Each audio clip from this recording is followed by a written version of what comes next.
Hi అండి, welcome back to our channel. ఈరోజు మన వీడియోలో చాలా టేస్టీగా యమ్మీగా ఉండే మరికొత్త స్నాక్స్ రెసిపీతో మీ ముందుకు వచ్చానమాట. చాలా అంటే చాలా బాగుంటుంది. తప్పకుండా ఈ రెసిపీని ట్రై చేయండి. వీడియోని ఎక్కడ స్కిప్ చేయకుండా ఎండ్ వరకు చూడండి. అంతకంటే ముందుగా మీ అందరికీ చిన్న రిక్వెస్ట్ అండి, ఇప్పటి వరకు మన ఛానల్ని సబ్స్క్రైబ్ చేసుకోకపోతే సబ్స్క్రైబ్ చేసుకోండి. సో ఇప్పుడు రెసిపీ ప్రాసెస్లోకి వెళ్ళిపోదాం. ముందుగా అయితే ఒక మిక్సింగ్ బౌల్ తీసుకొని 1 కప్పు వరకు శనగపిండి వేసుకోండి. మీ టేస్ట్కి తగ్గట్టు సాల్ట్ వేసుకోండి. అలాగే మంచి కలర్ కోసం చిటికెడు పసుపు వేసుకోండి. ఇంకా కారం అయితే నేను 2 టేబుల్ స్పూన్లు వేసాను అనమాట. అంటే పిల్లలు తినే వాళ్ళైతే కొంచెం కారాన్ని తగ్గించుకొని వేసుకోండి.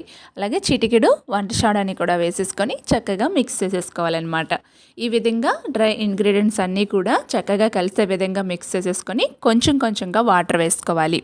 నేను వీడియో క్లిప్లో చూపిస్తున్న విధంగా ఇలా కొంచెంగా వాటర్ వేసుకొని మంచి థిక్ బ్యాటర్ లాగా ఈ విధంగా కలిపి పెట్టుకోవాలన్నమాట. ఎక్కడ లంప్స్ లేకుండా చాలా స్మూత్గా ఈ విధంగా కలుపుకోవాలి. చూసారు కదా, మరి ఇలా ఉంటేనే కన్సిస్టెన్సీ ఈ విధంగా ఉంటేనే మనకి బజ్జీలు చాలా బాగా వస్తాయి అన్నమాట. ఇప్పుడు నేను వీడియోలో చూపిస్తున్న విధంగా ఇలాంటి వంకాయల్ని, చాలా చిన్న వంకాయల్ని తీసేసుకున్నాను అనమాట. సో ఇప్పుడు ఈ వంకాయల్ని ఇలా కట్ చేసేసుకోవాలి. ఈ విధంగా కట్ చేసుకోవాలి. ఇటు కాడలు ఉన్నాయి కదా, ఇటు కాడల్ని కూడా సగానికి కట్ చేసేయాలన్నమాట.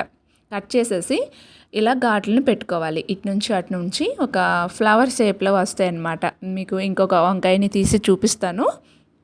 ఈ విధంగా ఇలా మిడిల్లోకి కట్ చేసిన తర్వాత ఇలా ఇటు సైడు, నెక్స్ట్ అటు సైడ్ కూడా మళ్ళీ మిడిల్లోకి ఈ విధంగా ఇలా అన్నమాట ఫ్లవర్స్లా వస్తాయి. చాలా బాగుంటాయి అన్నమాట. ఇలా అన్నింటినీ కట్ చేసేసుకోవాలి. కట్ చేసేసుకొని ముందుగానే ఉప్పున్న వాటర్లోకి వేసుకోండి, ఎందుకంటే వంకాయలు నల్లబడకుండా ఉంటాయన్నమాట. ఇప్పుడు మనం ఇలా శనగపిండి అన్నీ వేసుకున్న ఈ మిశ్రమంలోకి ఇలా డిప్ చేసేసుకోవాలి. మనం వంకాయలని కట్ చేసేసుకున్నాం కదా, ఈ వంకాయలని ఈ విధంగా డిప్ చేసేసుకొని డీప్ ఫ్రైకి సరిపడే ఆయిల్ని ముందుగానే నేను పెట్టేసుకున్నానండి. సో ఈ విధంగా పెట్టుకున్న తర్వాత ఇప్పుడు ఆయిల్లోకి 1 by 1 వేసేసుకోవటమే. చాలా బాగుంటాయి. బయట క్రిస్పీగా, లోపల సాఫ్ట్గా, చాలా టేస్టీగా ఉంటాయన్నమాట. మనం ఇలా చేసి ఇచ్చామో లేదో ఇంట్లో పిల్లలు, పెద్దవాళ్ళందరూ కూడా అట్లా ఫినిష్ చేసేస్తారనమాట. అంత బాగుంటాయి. తప్పకుండా మీరు ట్రై చేయండి. చాలా బాగుంటుందన్నమాట ఈ వంకాయ బజ్జీలు. ఇప్పుడు స్టవ్ని లో టు మీడియం ఫ్లేమ్లో పెట్టుకొని మంచి కలర్ వచ్చేంత వరకు క్రిస్పీగా ఫ్రై చేసుకోవాలి. సో స్టవ్ని మీడియం ఫ్లేమ్లో పెట్టుకొని ఫ్రై చేసుకోండి. లోపల వరకు కూడా చక్కగా ఫ్రై అవుతుందన్నమాట. ఈ విధంగా ఫ్రై చేసుకున్న తర్వాత ఇప్పుడు ఆయిల్లో నుంచి తీసేసుకోవటమే. ఇవి ఆయిల్ అస్సలు పీల్చవండి. చాలా అంటే చాలా బాగుంటాయి అన్నమాట. సో ఇప్పుడు ఇలానే అన్నీ కూడా ఫ్రై చేసుకోవాలి. ఫస్ట్ వాయి కింద అయితే వేసాను కదా, ఇప్పుడు సెకండ్ వాయి కింద కూడా వేసి చూపిస్తాను. కొంచెం చేసుకున్నా సరే చాలా బాగుంటుంది. వేడివేడిగా కారంగా సాయంత్రం పూట ఇలా చేసి పెట్టుకున్నామంటే ఇష్టంగా తింటారనమాట.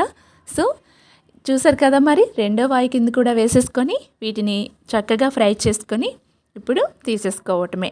చాలా బాగుంటాయండి. తప్పకుండా ట్రై చేయండి. మరి వంకాయ బజ్జీని ఎలా వేసుకోవాలో చూసారు కదా, మీరు కూడా ట్రై చేసి మీ ఫీడ్బ్యాక్ని నాతో షేర్ చేసుకుని అస్సలు మర్చిపోవద్దు.